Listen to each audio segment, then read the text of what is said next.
All right. So this cemetery, the land was given to it in 1825. Why it wasn't even made? It looks like a very simple cemetery, and so right away you know something must be up because whether it's Protestant or Catholic, they try to make it nice, but this one was very utilitarian in the sense that it used to be a canal in Chicopee Falls. So there was one in Chicopee Center that came in 1832 that I just mentioned, but there was one in Chicopee Falls before that in 1823. And they were ready to go by the end of that year. And they had a mill, it was called the Chicopee Manufacturing Company, and it was very close to here. In fact, its midpoint was right across the street from the Chicopee Falls Post Office, and only about 50 feet away from that post office because it came inland with a power canal, and all the mills were inside of it. And then the worker homes were outside of it. Only one of 181 worker homes are left, right? And that was because that one was attached to the Polish center that's now on a street that's not even a street. And it was attached to the back, but they couldn't take it down. All the rest were taken down in the 1970s during urban renewal in Chicopee. All right, so why am I telling you all that? This cemetery was made for all the workers in the Chicopee Falls Canal. They realized, oh, people are dying. Of course, 1830 people died at a very early age. Babies die early, and so you need the cemetery. Right, so 1823 starts, the earliest burial I can find 1825, I think, in here. So very, very early on, and these are the 1821 here. So this is our first slide. That black stone over there, I can read the date 1825 on it, right?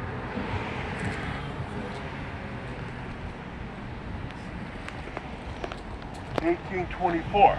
She might be the first burial, but I want to compare these, and you know very well in the beginning you're not going to waste space. And look at this person here. You think you see the end of a row? No. You would have had more going out that way. Okay? Why did this one survive? It didn't. That's not the original. You can kind of tell, look at all the old ones, it's the one that really doesn't match in this whole set. It's a replacement. Someone in the Goodwin family decided that they needed to make a new one for their family. Okay? And William Goodwin, 1865, for 40 years had charge of the leather works for the Chicopee Manufacturing Company, and then has his wife down below. She died in 1824. A lot, 41 years earlier than he did. Okay, so he worked in the leather company as part of the Chicopee Manufacturing Company. It was a one mill town for the Chicopee Falls section for a very long time until they made a couple of other businesses. So this might be the first burial. Now, when you bury a body here,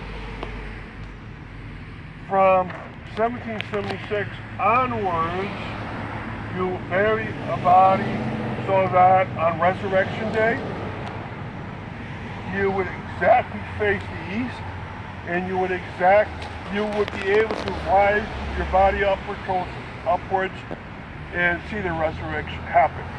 Before 1776, you would have buried towards the west, this direction. But all these, 1824, 1825, they're buried towards the east. Where's the east? You could tell, you can go into an old graveyard and tell where east is right away. Because the inscription on these face towards the west, no inscription face towards the east. This is a headstone, the head of the person is right there. Until the late 1830s, there were footstones. Do you see any footstones around today? Two stones associated with one person? Look at the old part, you don't really see footstones. There's a possible candidate over there, so we'll stop by that section, right, to see if it's a footstone. Usually they're the same shape, and usually a lot smaller. Usually they only have initials. Okay, so if you come on this side, I'll show you how she's buried.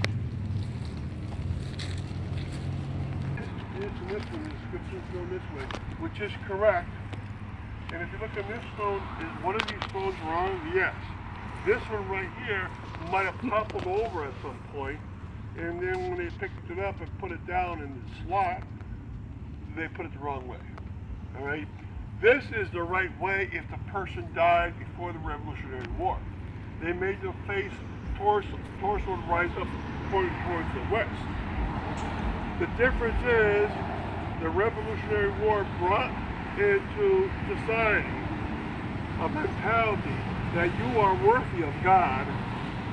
Right before 1776, it was the British mentality, because these were British colonies, and now it's the Anglican religion and the Congregationalist religion.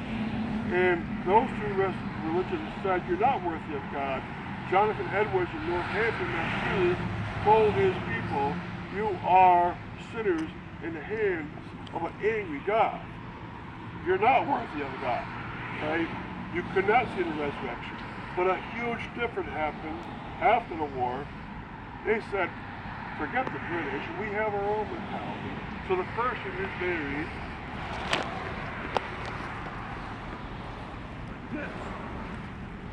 That stone. At the resurrection, that person would torso up, would see the resurrection exactly towards the east. So you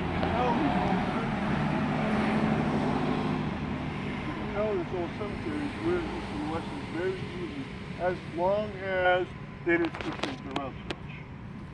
Okay? So that's why the inscriptions are out. Now, they always would have been footstones. And the footstones were a little bit different because inscriptions on these point my way towards the west, head's right there, feet is going out. And so you'd measure the person's coffin and put the footstone. If this was a 5-year-old child, the footstone would be right about here. Okay? And it would point outward. So inscriptions always point outwards on all burials. The body in, the inscriptions always out. Out here, and so if there was a footstone, if you have initials on it, it would point towards the east. So it's a setup that allowed people to come into a cemetery and find their deceased family member by walking down a 2-foot corridor. And so you'd have 2 feet here, about out to here, where the last set of footstones ended, and you could walk right there. And then you'd have another corridor up there, right past the body, right past the footstones. Alright? And so it was a nice system. Why did you do that? Because 200 years ago, it was taboo to step on the ground where the burial was. So right now, you're all doing taboo things according to 200 years ago. But no one cares about that nowadays. They go anywhere. The whole mentality has shifted around. I think it is. So you have one of the few footstones around that somehow got saved, right? And it probably corresponded to a person who was, headstone would have been somewhere around here. It's so worn out. Now, what's this situation? I believe Chicopee does not have a Community Preservation Act passed yet. I don't think they do, no.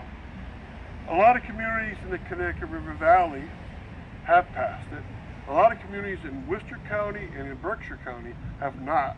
And a lot of eastern Massachusetts have passed it. So a lot of communities have passed that. Smaller communities tend not to pass it. It's too much of a tax burden. And it turns out that bigger communities usually do. So Chicopee not passing it, that is strange because the bigger places, Springfield, Holyoke, Northampton, Greenfield, they all passed it. And so you leave yourself with a situation where you can't do much repairs on old historic buildings. You can't buy up open spaces, and you can't fix up cemeteries. It's not the job of the cemetery superintendent to clean stones or to raise them up. It's not their job. The only job they have is to take care of the grounds. And they do that fine enough. The stones start to fall or lean like the sun over there. It's not their job to fix it, so you never blame them. And thus, this might be a good choice to have a Community Preservation Act. Chicopee should have one, right? I think the reason why is that they view it as another tax, but you can get it. It's only for any value of a house above $100,000, and if the owner is 65 years old, then that house is taken off the list. They don't have to pay anything, and it's only the lowest 1% of anything past $100,000 of the house. And it'd be a great help for cemeteries like this, because this, to me, is kind of the birth of Chicopee.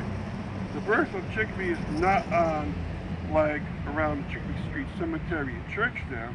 That was way beyond that anyone even thought of a Chicopee. When they made the Chicopee Falls Canal, that's when they started calling a lot of things around here Chicopee. And because of those two power canals, that's when Chicopee started to agitate. We want to separate from Springfield. And Chicopee, of all the towns that Springfield used to have, 23 of them, Springfield was enormous. Of all of those, Springfield didn't care that they broke off, except for Chicopee. And that's because they had all that wealth in those canals, and they actually, Springfield called those canals the Springfield canals. They wanted them, right? And that, so it was kind of not a mutual departure, it was kind of a very bad divorce. And all the other 22 towns when they left, it wasn't that way. But I think that they should really get going. You can see one has been repaired in the past. Okay?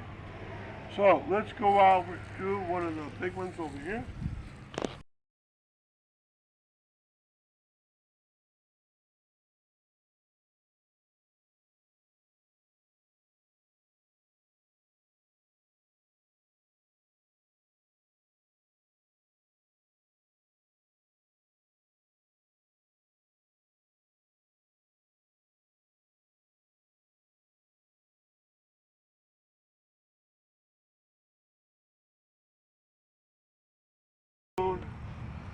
And it looks like it's well taken care of, but even that fools you because it's not stone and they don't have to take care of it because what it is,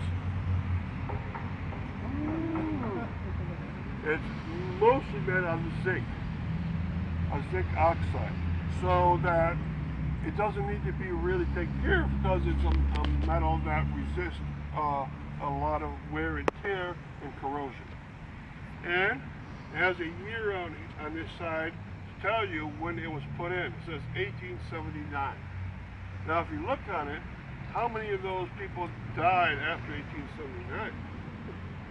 None of them. Right? And this one, no, it was a 1-year-old child on this side. So this stone was probably put up when a very important member of the family died, and they probably had no stones for these children or young people at all. And that's very common. Most people don't get stones unless they have enough money and they're a certain age, usually. Okay? And these became very popular around 1870s, 1880s, and every cemetery around the Connecticut River Valley will have them around. And they're very, very easy to take care of because it looks like stone because of the way zinc forms, but the amount of corrosion is very tiny, and it's not a kind of corrosion that looks bad. The corrosion here is this brown section. It doesn't look bad at all. It's kind of like copper. When copper corrodes, it goes green, and it looks good, and it actually makes it stronger. All right. Now you notice that it's no longer a headstone, footstone situation, and also there are a few stones around it, but not too many. Right? They bought up an enormous plot for themselves, maybe like 24 people or so, to put them all here. Okay? Are they in caskets? Yeah, there'd be caskets, and by this time, after 1831, a new type of cemetery came in. This type of cemetery is usually called a neighborhood cemetery. Okay, out of the 5 types. There's a churchyard cemetery, which is the oldest types near churches. A new type of cemetery came to the United States, and it came first in Massachusetts. It's called a Mount Auburn Cemetery in Cambridge and Watertown. It's called, as a type, the lawn cemetery, a garden cemetery, or a rural cemetery. All 3 names are somewhat synonymous. And in 1831, it brought a mentality that was drastically different. So I told you about the arrangement. By 1831, they didn't care about arrangements anymore. You can bury a person in any direction you want to, no east-west axis. The only reason they kept kind of an axis here is because this whole cemetery was going that direction. But notice here, everyone born after that date, you don't have to keep that direction at all. And you can go in the direction, instead of limestone and brownstones, go in the direction of any kind of stone you want, or metal. And that's what happens from this point forward. You look at all the obelisks around, right? Obelisks came into fashion when Napoleon conquered Egypt. He did it in such a fashion, he started to show off, and Egyptology became all the rage across the world. And from that, I think it was 1813, you also got a lot of obelisk cemeteries because people thought of the Egyptians. They thought that was rather cool to have. Okay, so a lot of changes along the way. Then we see them in the cemetery. And if you notice, this one is trying to be monumental. It's a fake brownstone. What community did that brownstone come from? Long Meadow. Long Meadow, yes. Until 1893, Long Meadow was one community. In 1893, East Long Meadow broke out. And that's important here because all 19 brownstone miners from Long Meadow were actually East Long Meadow. So something interesting to see, you have that community have all the brownstones, but everyone got used to calling these Long Meadow brownstones. Right? And they ran out of materials, so you don't see this very often around you.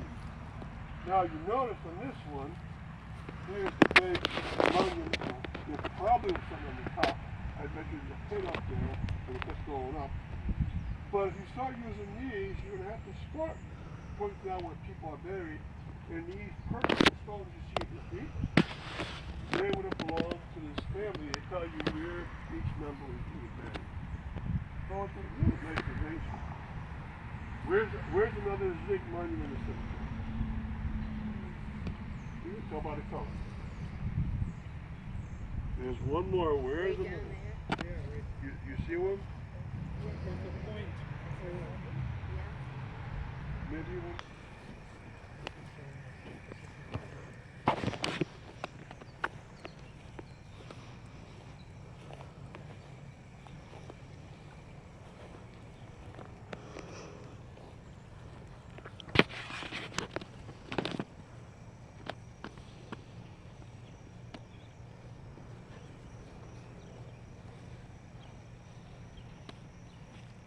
Big Bear area, but not.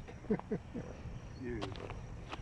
Okay, notice the strange walkway coming in, right? Yeah. So you know something's up, right? Maybe there was a side entrance over here, and also it's near a bare area, so you want to be able to explain that.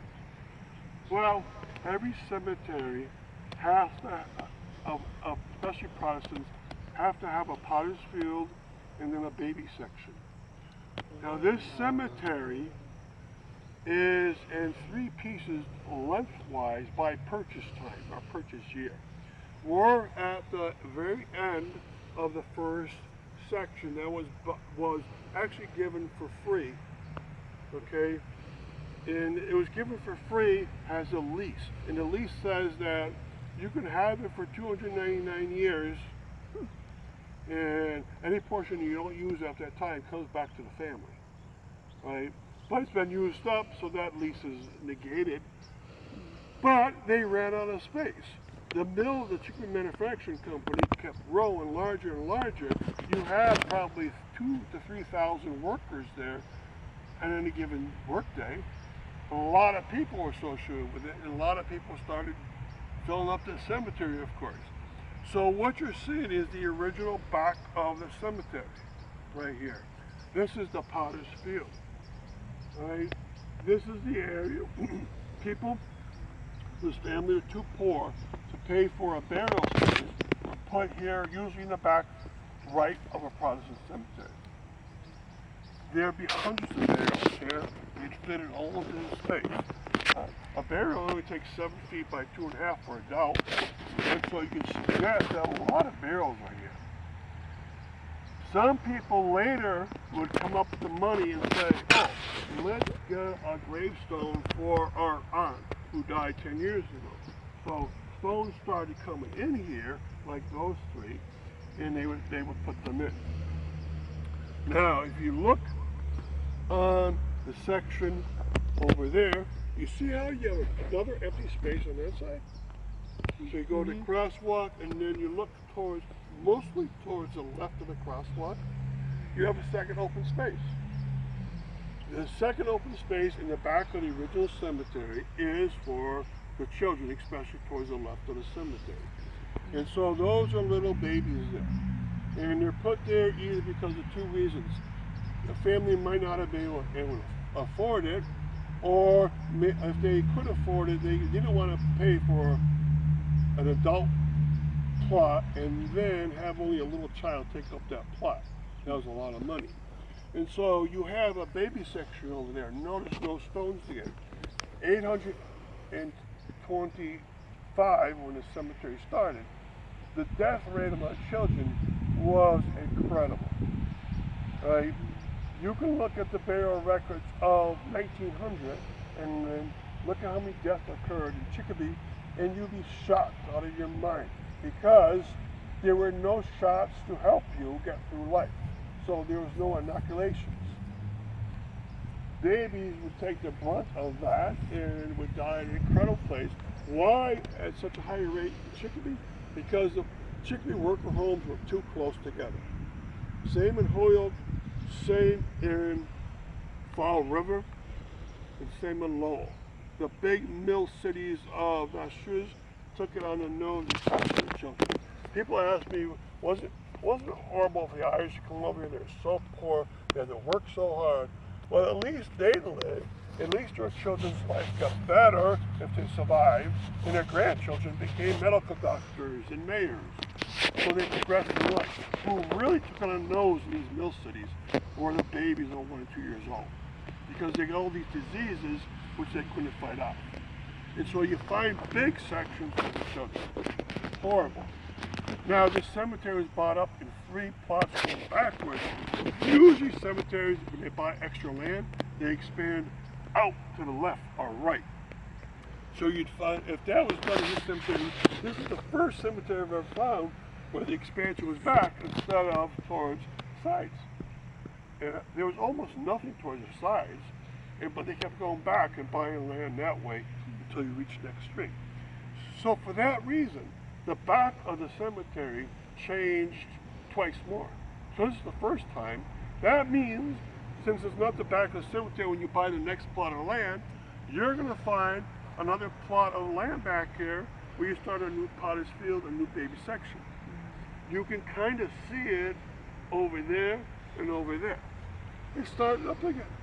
So they bought land, put more burials in, and then they need a new back section. And since Chicopee was horrible for kids, these sections were filled up. All right, it's simply incredible. Okay, now notice the date of the birth of the cemetery, 1825. So today is, this year is, the 200th anniversary of the cemetery, right? It started 1825, but there's no burial after 1915. It was only operational for 90 years until it filled up. All right, and usually by that time they would have said, oh, we know that this part of the baby section and this part of Potter's Field still has more burials, let's put them there.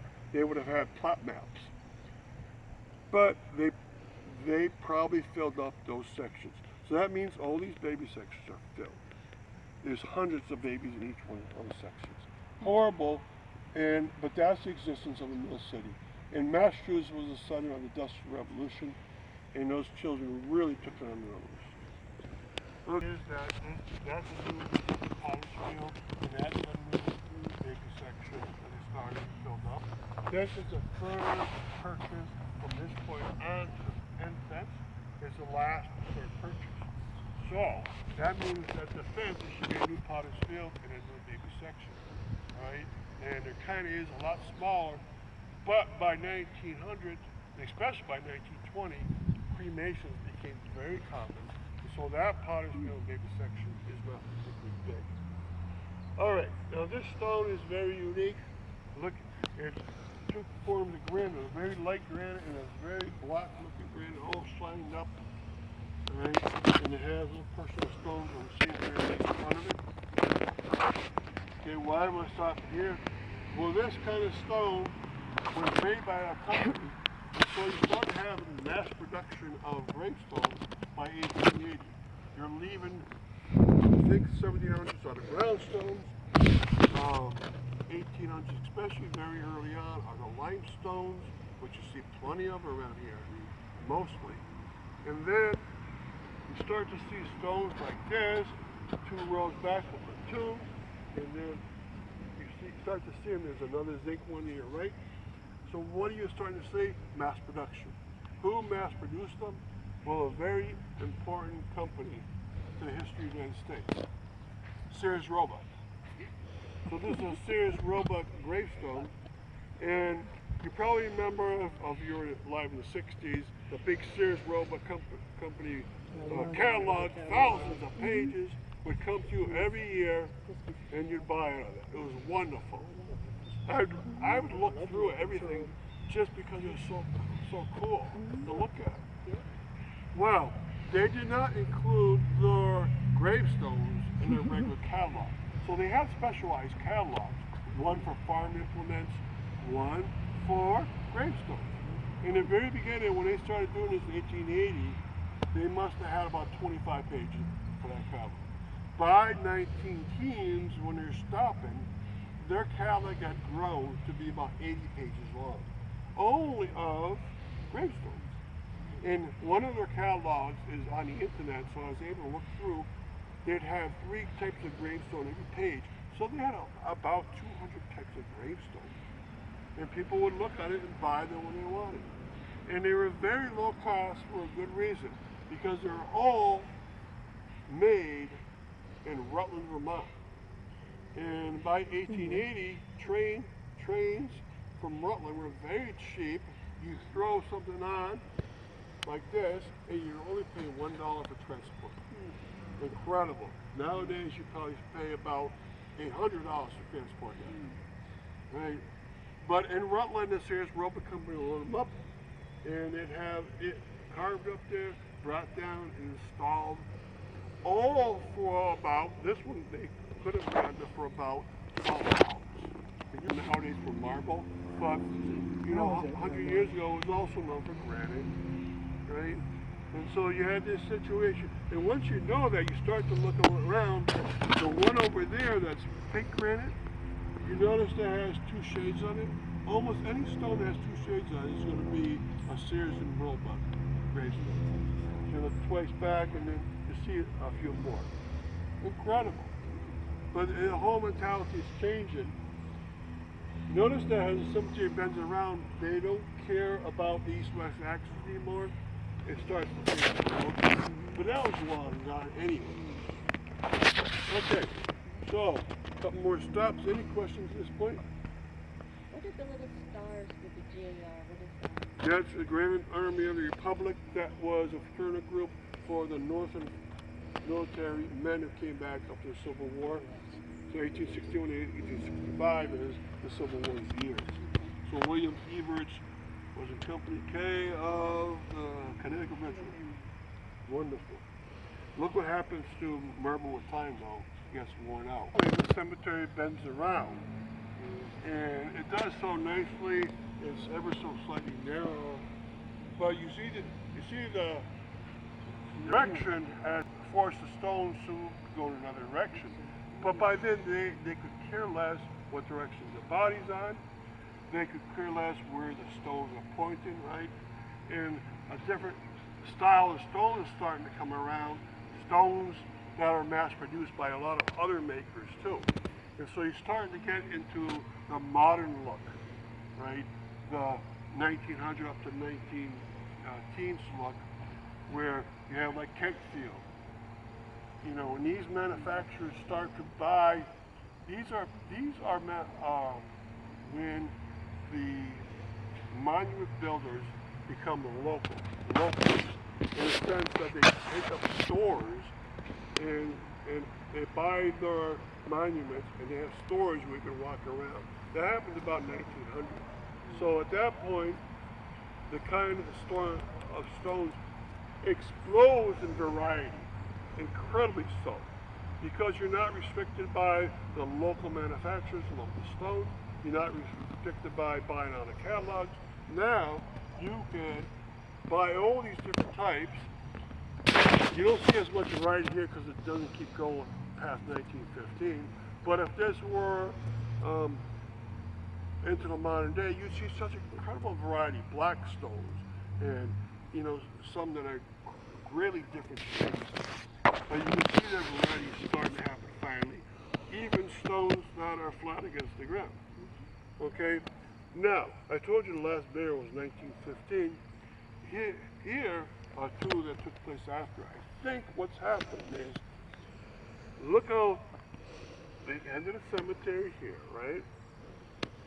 For that section. And then they wanted to go at the angle.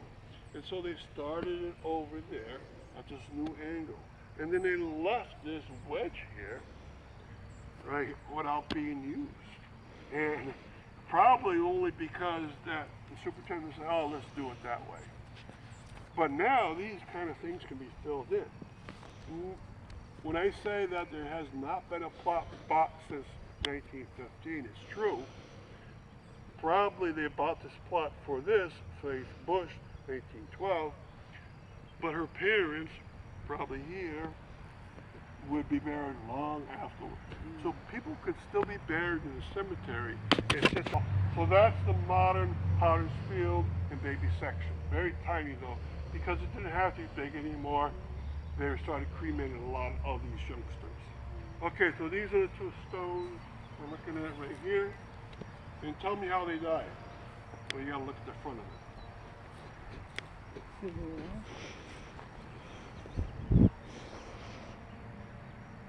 What year did he die? 62. 62, right? Yeah, that's Yes, he was how old? 26 maybe? 25 or 26. Mitchell Paul, 21st Massachusetts Volunteers. His brother, and he would be 20, either 21 or 22, like Paul. Okay. When did he die? February 25th, 1865, because of the Civil War. Are the bodies here? There's a very high chance the bodies are here, because the ability to preserve bodies became very high during the American Civil War, and they started being able to bring them back from the battlefields, unless there were either too few people died in the battle when they just buried them right there, or too many, like at Gettysburg. In between kind of battles, in terms of death, they would actually bring them back to the communities they lived in. Now look behind them.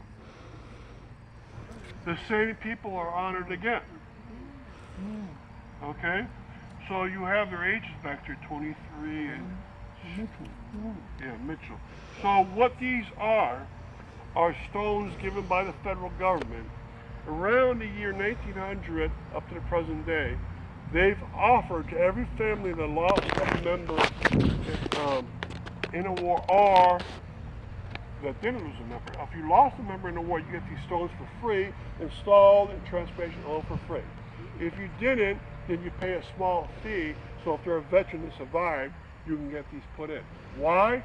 Because the stones are starting to wear out. And they knew that very well. Limestones wear out very easily. That one cracked and that one cracked. Okay? You probably have one of their brothers in the middle that died as a child. Okay? But notice they have very long epitaphs on the bottom. And good luck trying to read that. Alright? That's tough. So, this is one of so men from Chicopee died during almost every war the United States had, including the Civil War, and they're buried here. Okay? I think someone should be going through putting flags on Memorial Day. The reason why they don't do cemetery, and they do in other cemeteries, is they think this was a locked cemetery. For 30 years it was a locked cemetery. Until this year I told them, can you open it for me? I have to research it and give it a vet. And they finally did. Without telling me, they did it. So one day I was driving by and said, I'm going to check. And this was a couple months after I wrote them a letter. And it was open. I couldn't believe it. All right, they don't want vandalism happening here, but the flag people should be able to come in and put them in on Memorial Day. This is the most obscure cemetery in Chicopee, even though it's right in the center of Chicopee. Everyone pretty much knows where the other ones are.